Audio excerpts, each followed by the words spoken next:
Assalomu alaykum, hörmətli görürmənlər. Görüvatqanlar Erkin Asiya Radiosu Uyğur bölümünün nəzər proqramısı. Mən Alim. Biz bugünkü proqramımızda 5 iyul Ürümçi qırğınçılığının 10 yıllık münasibət bilan alayda söhbət elib barmız. Biz bu münasibət bilan Dünya Uyğur Qurultayının rəisi Dolqun Eysa əpəndi bilan Amerika Uyğur Birləşməsinin rəisi Elşad Həsən əpəndini proqramımızga təklif qıldıq. Söhbətimizə xoş gəldiniz. Rəhmət. Rəhmət. Hoş bulduk. Mana bugün yani 5 iyul günü. Ürümçi qırğınçılığı yüz berginiga naq 10 yıl bolğan gün. Bu gün Uyğur xalqı üçün özünün yaxın zaman tarixidagi eng qarang'u kunlarning biri bo'lib hisoblanadi. Biz hozir bu qonliq qirg'inchilikning kelib chiqish sabablari va uning jarayonini bir ko'rib chiqaylik.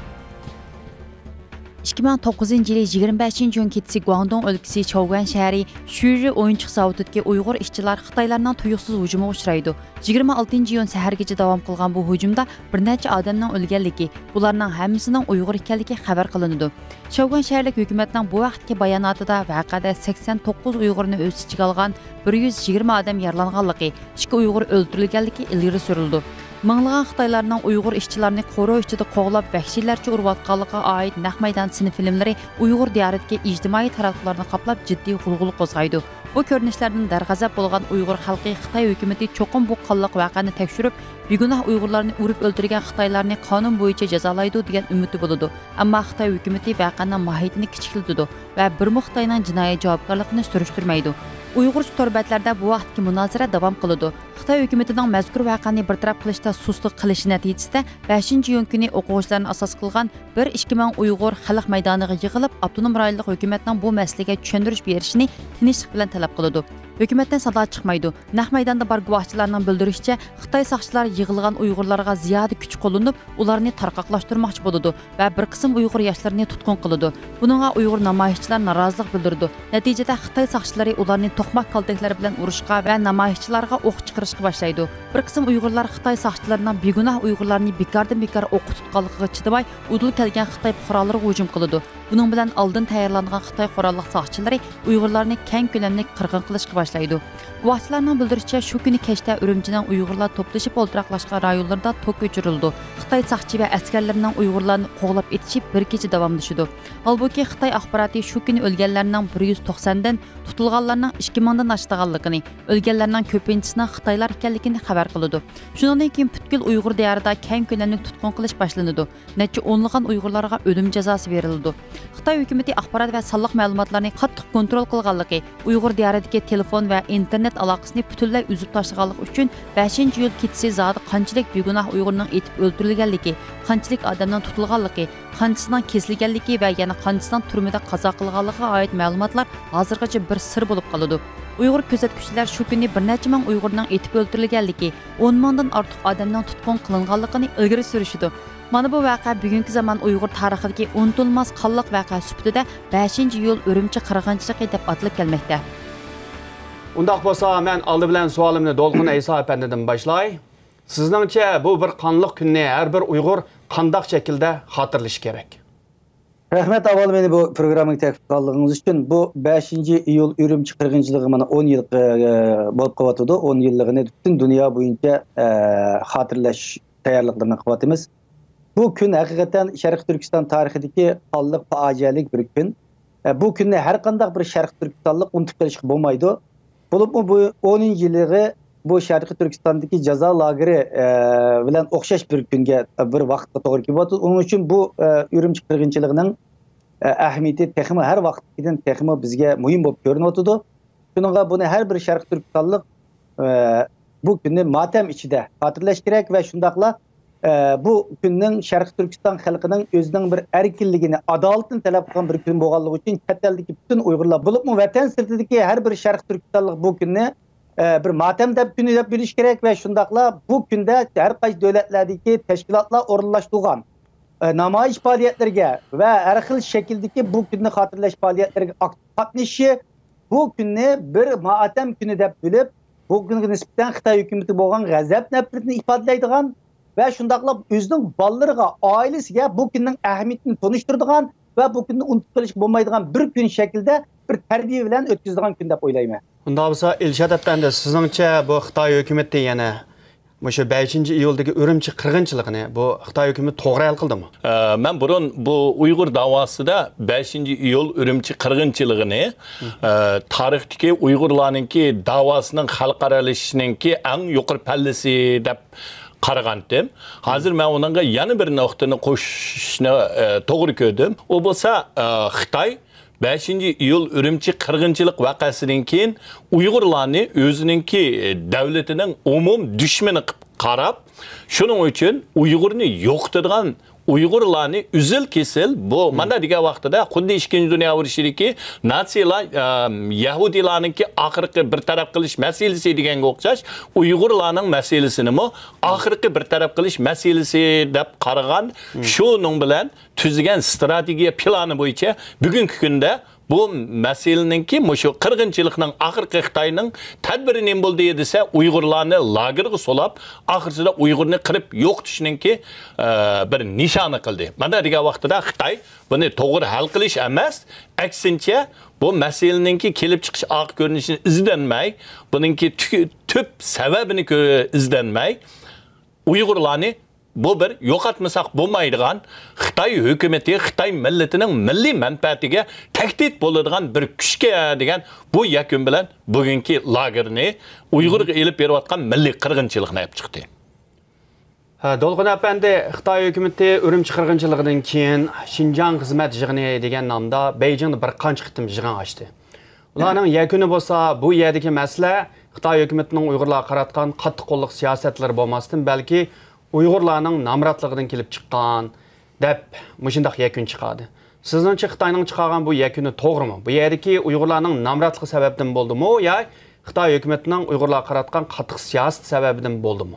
Xitoy hukumati hech bir qachon Sharq Turkistondagi masalani, Uyg'ur masalasini ya'ni reallik bilan muomala qilib turib, haqiqiy bir yiltizidan bu masalani bir tahlil qilib va yoki buni hal qilish tarafdori bo'lgan emas. Xitoy hukumati har zaman bir bahona uydurib yeni bir qalpaqlarni kiygizish orqali o'zining Sharqiy Turkistonda epirayotgan, Uyg'urlarga qarshi epirayotgan bu qabiy bastur siyosatini davomli oqlash yo'lini tutdi. Bu shuning naq misoli.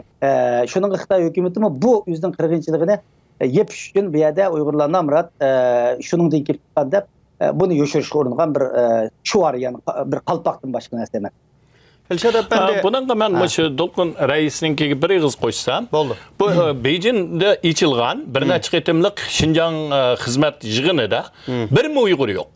Bu bir nayt nuqtaliq biz diqqat qiladigan bir narsa. Bu demak, nima degan vaqtida bu yerda garchi iqtisodiy degan temada bo'lgan bu yig'in bo'lsa-mu, ammo lekin bu yerdagi yerlik millat, avtonomiya yurgizayotgan millatning vakilidan bir odamning qatnashmaganligi, demak bu yerda Xitoy hukumatininki bu yerdagi masalaning tubdan, yiltizdan masalaning nadan kelib chiqqan, nima voqea bo'layotganligini bilishni xohlamaganligi, o'zininki mayli bo'yicha Xitoy millatining manfaati bo'yicha bir taraf qilmaydiganninki aniq bir signali hech qanday, hattoki Nurbakirning shu vaqtdagi avtonom rayonning raisi uni qatnashamadi. Bir sidimi yo'q.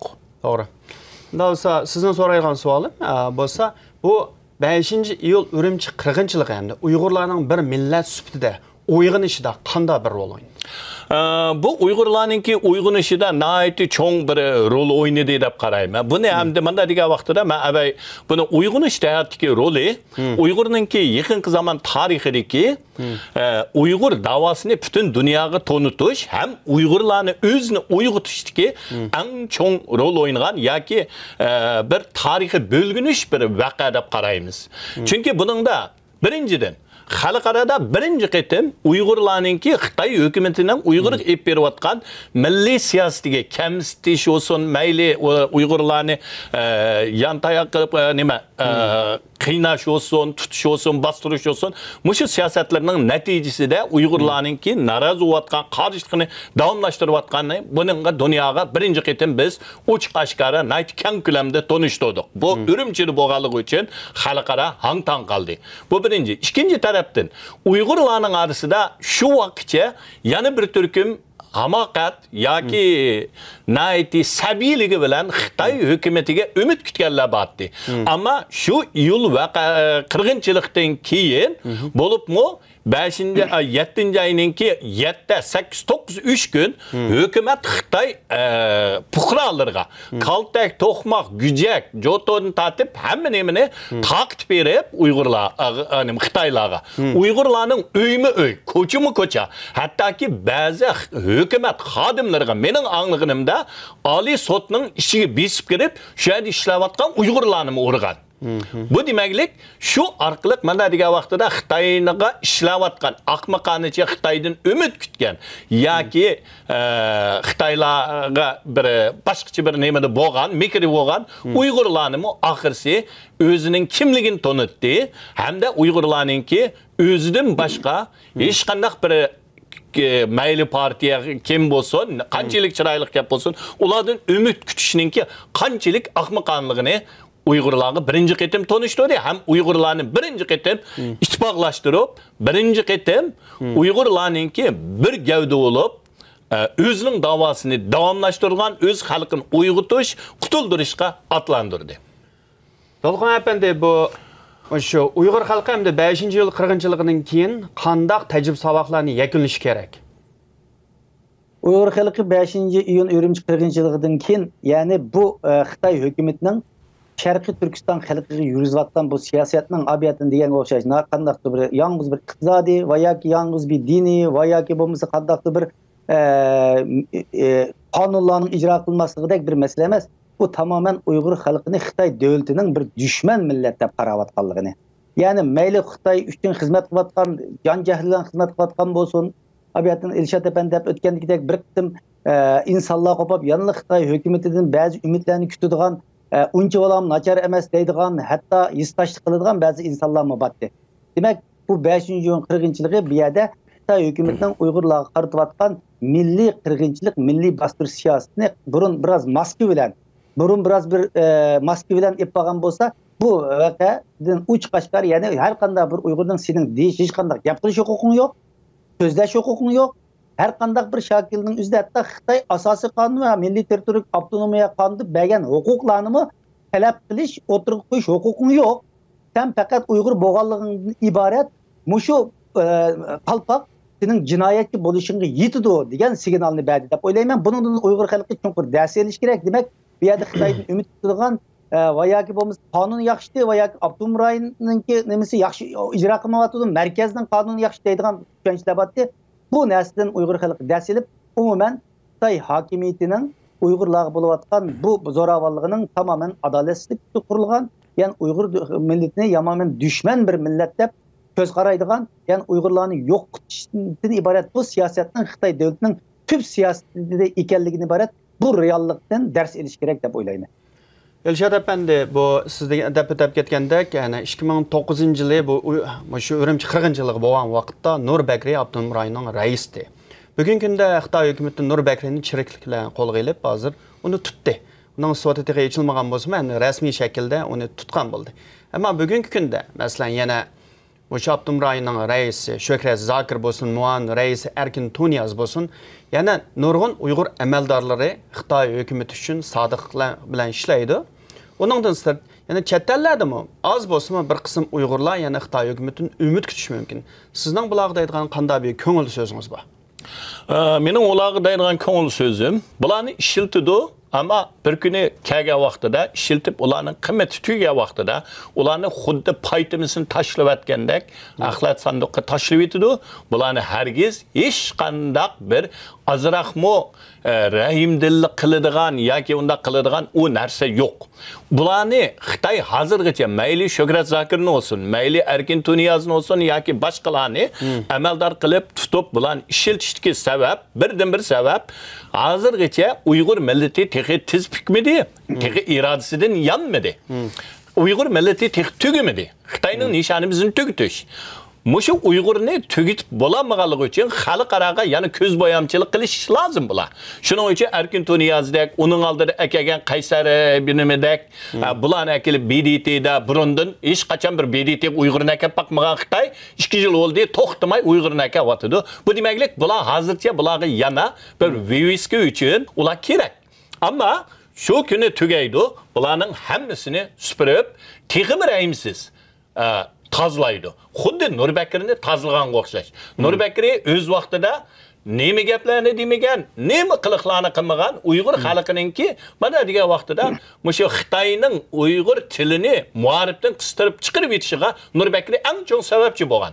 Ammo hozir uning atilgan jinoyatning chatalda deyilayotgan Xitoy ziyolilari davatqini Uyg'ur tilininki darslik kitobi sababidan bu chetilib tutildi davatida. Mana bu nayti bir xilqi kulkilik yeri shu. Demak, Muşu Nurbekirdek bir adamni en sadık boğan, tutup bir taraf kılalıgan, onun da en töven boğandı menimce müddetsiz qamaq cezası verirdi. Bu ceza bilen bu bir ömür şu türümünün içinde sis ölüp tügeydi. Aile tababatlarının tatpemmesi Xitoyning zarbisi uçuraydı. Şunun için her kandak Uygur bugünkü günü kelgende agar bugün uyganmasa o ya tarixning axlat sandığı tügeydi. Ya bo'lmasa o üntinsiz shu boshqa yatlarning ichiga singib ketadi. Uningdan har birimiz mana degan vaqtida yaratquchi bizni Uyg'ur qilib yaratdi, faxrimiz bilan oxirgi bir tinaqcha cho'qim Uyg'urligimiz bilan yashash bu bizga e'tiqodimizdagi majburiyat.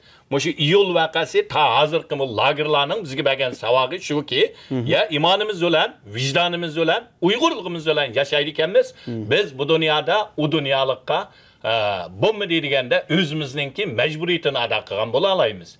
Agar Nurbakirlardek o'zining millatini tinib, o'zininki erkin imonidan qashqarlar bo'lsa, ular bu dunyoda sesiydi, u dunyoligimi yo'q bo'ladi. Ham xalqning orasida mu obro'yi bo'lmaydi, hattoki dushmanning oldida mu hürmetimi bo'lmaydi. Dolqin Aziz Efendi, yani o'tgan hafta bu Birleşken Devletler Teşkilatı Kishilik Huquq Kengashi yig'ini ochildi. Siz Xitoy hukumati Abdumrayonlik muavin rais Erkin Tunyozni kelib so'zlatdi u yerda. Siz naq maydonning o'zida bor. Bu sizga bu Erkin Tunyozning kelib so'zlashi qanday bir ta'sir qo'zg'adi sizda? Ya ben deginingizde ötken hafta bu hukuk kengesinin yığında ben bazen Birleşken Devletler Teşkilatı'da Xitoy hükümeti onu aslında içiliş günüsü yani 6. ayının 24. günüsündeki içilişte sözleydiğinde dediğinin gün tertibi kögen ki o emelden kaldı. Belki iyiydi biz epravatkan namayişlerden kaptanlığı üçün bunun sebep oldu mu ya başka bir sebep oldu bilmeyiz ama eğer sözlü mü iyiydi bu ama bir yerde acayip bir abiyetin ilişatının diyen gibi bir yerde bir ilave koyuşunu artık koyayım ben. Yani Xitoy hiç kandak meyli o sadakatmenlik bilen, yetti evladı bilen, kançilik sadakatmenlik bilen Xitoy hizmet kılan bir aile olsun veya şahsi olsun. Onun nispeten Xitoy hükümeti zaten işenmeydi ama bunun bir reallığını ben bu Birleşken Devletler Teşkilatı'nı gördüm. Mesela Xitoy en işeyci kançilik sınavını ötküzüp ekili damiyege. En küçük bir Xitoy hükümeti kılınan hıyanet veya ki en küçük şekildeki bir sual işareti Xitoyning yüzünü töküdigan gap. Şununla onun %1000% işengen şarayitde onu terbiyelep ekegen. Ama şunda bolsa onun zalga ekirilishi ve zaldan elip gitişinden ibaret bu reallik ben gözümden gördüm. Xuddi bir esir ağam bir cinayetçini. Xuddi sot mahkemesiga ekirip, sot mahkemesinden boyun bağlap açıp bağandikidek bir menzirini gördük yani. Yani bunun aldığında bir qancha devletning prezidentleri gap qilgan. Ular sözlep bo'lgandan keyin o'tirib ya da boshqalarning savollariga javob berib va yoki bo'lmasa unda fursatlar bo'lgan. Ammo Erkin Tunyozni akirdi, o 22, onundaki sözlep bo'lgandan keyin 1 minutmi to'g'izmay shu şekilde o'tirib turib Xitoylar shu şekilde chiqib ketdi. Demak, bu yerda bir turib insonning endi ish chaqirib desa xoinga munofiq chaqirgandek bo'lib qoladi, ammo demak uning Uyg'ur elchat dedi, faqat Uyg'urning yanıla virusga ba'zida Xitoyning o'z yig'ida o'zining go'shini qo'rish deydigan taktik uchun ba'zi Uyg'urlar lozim bo'lib qolganligi uchun ba'zi munofiqlar ya'ni ketayotganligini ammo hech bir qachon uni ishonmaydiganligidan iborat bir reallikni ko'rdik. Buni bizlik ko'rdik emas, undan keyin nurg'un diplomatlar bilan xalqaro tashkilotlarning odamlari va huquq faoliyatchilari bilan bo'lgan suhbatlarimizda biz his qilmadik, ular his qildi u yerda. Elshad Hasan Efendi, sizningcha Xitoy hukumati mana shunday Erkin Tunyozga o'xshash Uyg'ur, atalmish Uyg'ur, ammo Uyg'urga vakillik qilmasmi, hamda o'zi Uyg'ur bo'lgan Uyg'ur amaldorlarni BDTga bo'lsin, Amerikaga bo'lsin va boshqa davlatlarga olib borib, masalan, Malayziya, Indoneziya degandek davlatlarga olib borib Uyg'urlar bizni qo'llaydi, Uyg'urlar lagerlarni qo'llaydi deb ilib borgan bu tashviqotga sizningcha xalqaro oldinami? aldanmaydı deb qarayman. Chunki buning dalil isbotlarni aytib ko'p. Abay xuddi rais Dolqin Isa apandim deganga o'xshash, hattoki uning BDT'da so'z qilgan vaqtidagi holatimi nihoyat bichora, akirido, chiqido, hammasi shu Xitoyning o'rlashtirishi bilan o'zining bir xil qo'rchoq faqat shu so'zni, yezmagan so'zni qilishla huquqining borlig'ini hammadan u yerda ko'rdi, shu sakni qarab turganlar. Shuning uchun ishonmaydi. Ammo yana ba'zi bir Xitoyning pulini olgan, Xitoyningki manfaatini ko'rgan, Xitoyning tahdididagi ostidagi, masalan Janubiy Osiyodagi ba'zi davlatlar. Bular o'ziga bana topamayotgan vaqtida bunda bir munofiqlarning uyaga chiqib sahnada voy biz Uyg'ur, mana biz nihoyat baxtli yashayapmiz, bizda undan masala yo'q. Masalan bu Erkin Tuniyaz bir haftaning oldida yana bir islom jamiyatining raisi Abduraqib bilan Malayziyada bir 2 kun turib, shu yerda Malayziyada musulmonlarga so'zildi. Shu jarayonida masalan ba'zilardan hamda shuning voy mana bu islomni o'zining islom institutininki islom birlashmasining raisi so'zlayotdi deb ba'zi ishonganlar bor. Bular aslida shuning ishonishga bir bana sabab topolmay yurgan bir turkum manfaat olgan, manfaatga erishganlar yoki Xitoyning tahdidini qo'rqayotganlar. Bularga azroq ta'sir bo'lamdi deganda azroq ta'sir bo'ladi. Undan keyin ba'zi bir qaymoqib turgan ikkil tarafning uchurini bo'libmi hamda hozir bo'libmi shu Osiyo ham islom ba'zi davlatlarida Amerikaga bo'lgan bir xil tushanchisizlikdagi o'shmanlikning sababidan bizning Uyg'ur masalasini Amerikaninki bir siyosiy o'yini deydigan manda bir ko'z qarashdagi bir turkum odamlar Xitoyning tashviqotini bularni ko'rgandan keyin o'ziga muhli qo'shaqidi. Shuning uchun bu odamlarga azroq ta'sir ko'rsatadi. Ammo haqiqiy aqli bor, oq qorni farq eta oladigan hamda bu yerdagi haqiqat isbotlarni qabul qila oladigan har qanday bir inson uchun bu bir necha odam ularni qoyil qilolmaydi. Bu tashviqotning yag'anligi chanidi. Masalan, Malayziyadami shular so'zlab bo'lgandan keyin shu zaman Azmi degan bir ustozimiz bor, mashhur Malayziyason. Shu odam shu zaman atsigala shu kuni kashda bayonot e'lon qilib, Erkin Tuniyaz va uning boshlab kelgan islom jamiyatining Abdurashid Qarimninki Abduraqibninki bularning hammasini yag'an so'zlayotganligini, o'zining Urumchini bag'a vaqtida o'z ko'zi bilan Uyg'urlarning qanchalik qo'rqinish ostida yashayotganligini bayon qilib, bularninkini so'kkan. İşlenmezlikka Malayziya xalqining bularning yag'an siyosatiga ishonmaslikka chaqiriq qilgan. Demak, ko'pincha ahvolda oqmaydi, ammo oz sondagi manfaat ko'rganlarga azroq ta'sir qiladi. Dolqin efendi, bu 2009-yılı 5 iyul vaqasidan keyin Xitoy hukumatining Uyg'urlarga qaratgan siyosati yumshmay, texmi qattiq bo'lib ketdi. 2016-yılı ya'ni Chunchungo Abdumrayning bosh sekretar bo'lgandan yoqi Xitoy hukumatining Uyg'urlarga qaratgan siyosati albatta bugungi nihoyat fojialik bir vaziyatga. Jazo lagerlari qurildi. Yani bir qancha million Uyg'ur, Qozoq, Qirg'iz degandek Türkiye musulmon millatlar hozir bu lagerlarda yatmoqda. Bu Urumchi qirg'inchiligi bilan hozirgi siyosatni, hozirgi bostirishni bog'lab turib, texmi qattiq qilishi bu Xitoyning hamda qaysi tarafga ketayotganligini hamda tushunib olg'ili bo'ladi hamda. Xitoyning bu Sharq Turkistondagi bu 5-iyun voqeasidan keyingi hozirgacha 10 yil jarayonidagi voqeaga qaraydigan bo'lsak, bo'libmi Shi Jinping taxtga chiqqan 2013-yildan buyon hisoblaganda 6 yil vaqtdan buyon Xitoy hukumatining bu Uyg'urlarga epirayotgan bu siyosati Sharq Turkistondagi tamamen bir etnik qirg'inchilik siyosati deyish mumkin. Aslida Xitoy hukumatining bu Uyg'urlarga qaratgan bu Uyg'urlarni yo'q qilish, assimilyatsiya qilish siyosati Xitoy Komünist hakimiyeti Sharq Turkiston islohidan 49-yildan boshlab o'zgarmagan bir siyosat. Endi ba'zi Xitoy hukumati bu siyosatlarni biraz girim bilan, maski bilan bundaq qaplab, yumshoq shaklda ep bo'lgan bo'lsa, ba'zi vaqtlarda yalang'och chiqib, yalang'och qattiq qo'llik bilan ep bo'lgan hamda. Keyingi masalan 1980-yillar madaniyat inqilobidan keyin biraz bo'yab, biraz girim bilan ep mangan. Onundan keyingi bir mezgillarda yana qattiq qo'llik siyosat o'tkazdi. Xitoy turib ba'zi yillarda qattiq zarba berish harakati 1 yillik, 2 yillik, 6 oylik shaklda qilish orqali ep bo'lgan. Ammo bu Shi Jinping chiqqandan keyin Xitoyning bulapmı asla dünyada zor bir iqtisodiy kuch bo'lib o'tirg'i chiqishi Amerikadan keyin qolsa iqtisodiy kuch bo'lishi bilan o'ziga patmay qoladigan o'ziga bo'lgan ishonch biz hozir dunyo bizning iqtisodimizga bog'liq dunyo bizning pulimizga qarashliq shuning uchun biz qanchalik shaklda bir qirg'inchilik qilib qolsaqmi dunyo buni yaqinlanmaydi va biz o'zimiz taraqqi etib hozir dunyoning hech qaysini qo'rqmaymiz deb o'ziga bo'lgan bir ishonchning yo'qolib ketishi bilan Xitoy hukumati dunyoning besimi va yoki dunyo nima davason şekilde bu Xi Jinping chiqqandan keyin qip yalang'och bilan bu ustidagi taqib olgan maskalarni qilgan grimlarni yuvitiblam qip qizil bir shaklda buni meni epiryotidi ammo bu qandaqdir yangidan bo'lib qolgan bu bir qirg'inchilik emas va yoki bir siyosat emas buning negizi Xitoy hukumatining uzun yo'l qo'yayotgan siyosatning negizi o'xshash faqat uslub jihatdan taxim qattiqlashdi deb o'ylayman buni shuningga bu yerdamda uning ustiga Xi Jinping chiqqandan keyin albatta jazo lageri masalasi yo'l qo'ydi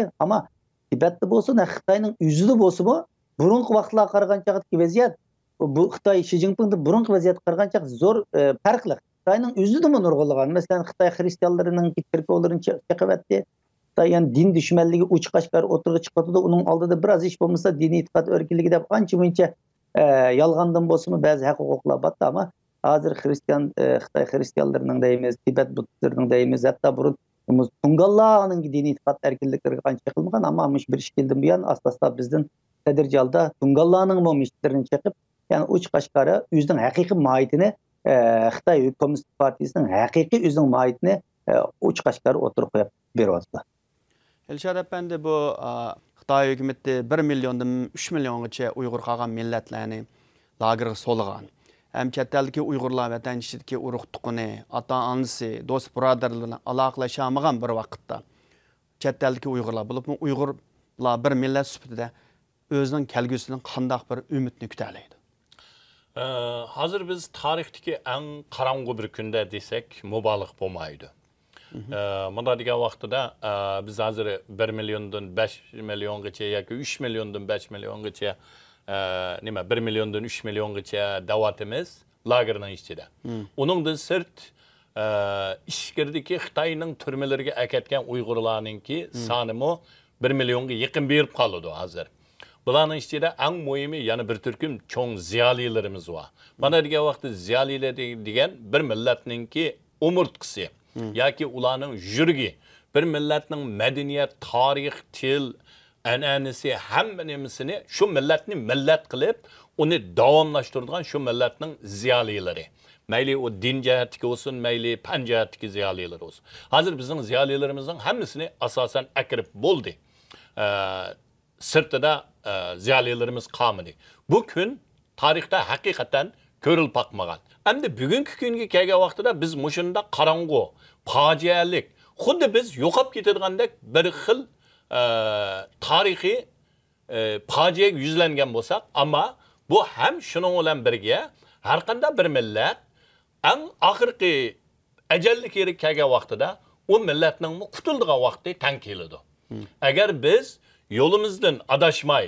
nishonimiz aniq bo'lib vicdan iman yanılmening dayrığım şu vicdan imanımız bilen tanlagan yolumuzga bu nişan bolsa ahiri milletini qaytadan qutuldurup öz igiligimizni öz kolumuzga ilish öz taqdirimizni öz belgileşke şu nişanga yetish bu nişanga yetish uchun hozir meningcha eng yaxshi bir fursat mi keldi birinchi millat uyg'ondi İkinciden, bütün dünya Xitayning mahiyetini tonib yetdi.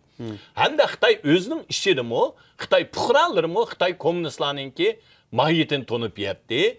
Xitay medeniyetinin içindeki çiriklik narsalarini Xitay ziyalileri tonib yetivatıdı, bunu paş kıvatıdı. Bunda bir fırsat bizge burun bir kelgan bo'lsa, mayli 33-yillari Gomindangning yapon urushilik vaqti 44-45 bo'lgan bo'lsa, hozir yana bir shunda fursat bizga kelyapti-ku yaqin arada. Ammo buningga bizning nayt o'sharlik bilan nishonimizdan adashmay, aniq bo'lgan iroda bilan shu yo'limizda qat'iy niyat bilan mangsak, biz bu qorong'u fojia kunlarni yengib igiz osmonda parvoz qildigan vaqti yetib keldi deb o'ylayman. Bu ilki umid berish nishondan emas.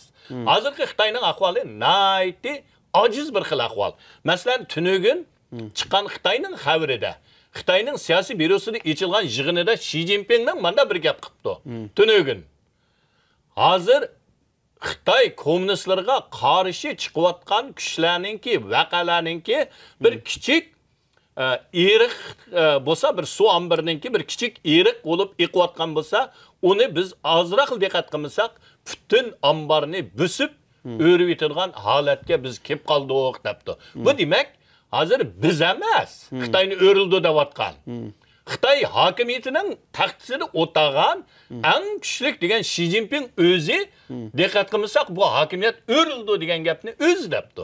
Bu demaklik işçinin kavak boğatkanını Xitay'ın biliyatır. Şunun için bu yerda biz ümit var bo'lishimiz kerak.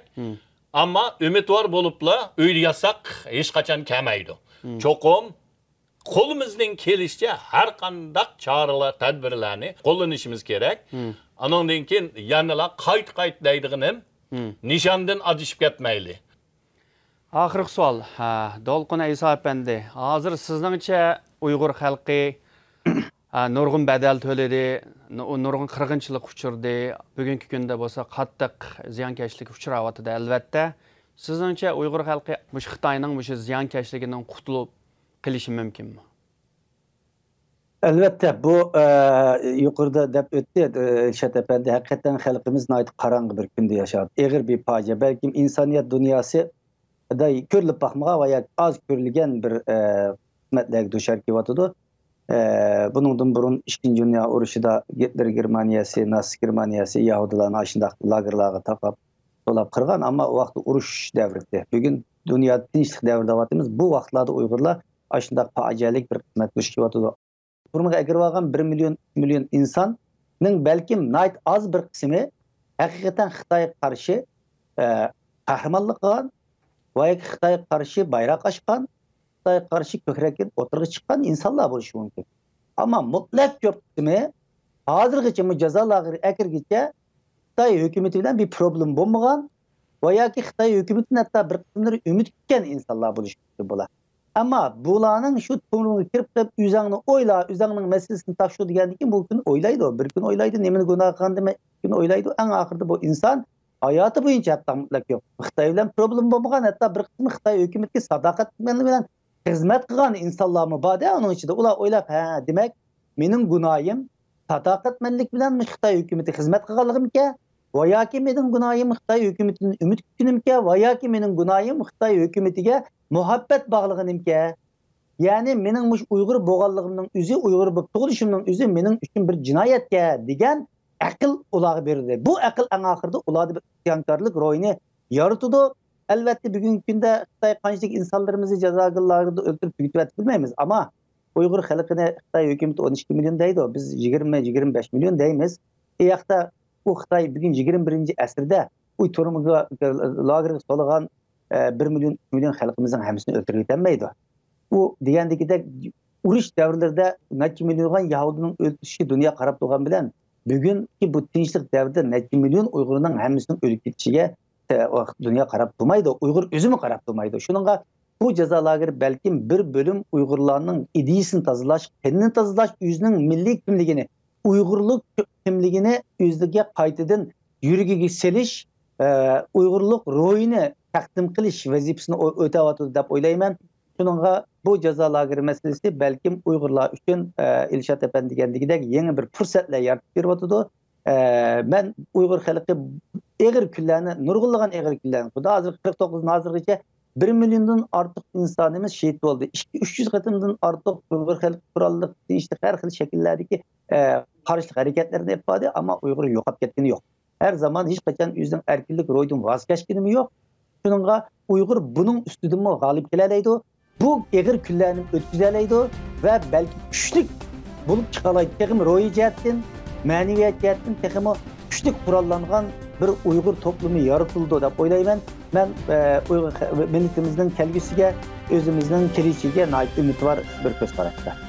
Bunda bo'lsa, Dolqun Isa efendi va Elshad Hasan efendi bugungi suhbatimizga qatnashganingizga alohida rahmat. Bugun ko'p rahmat.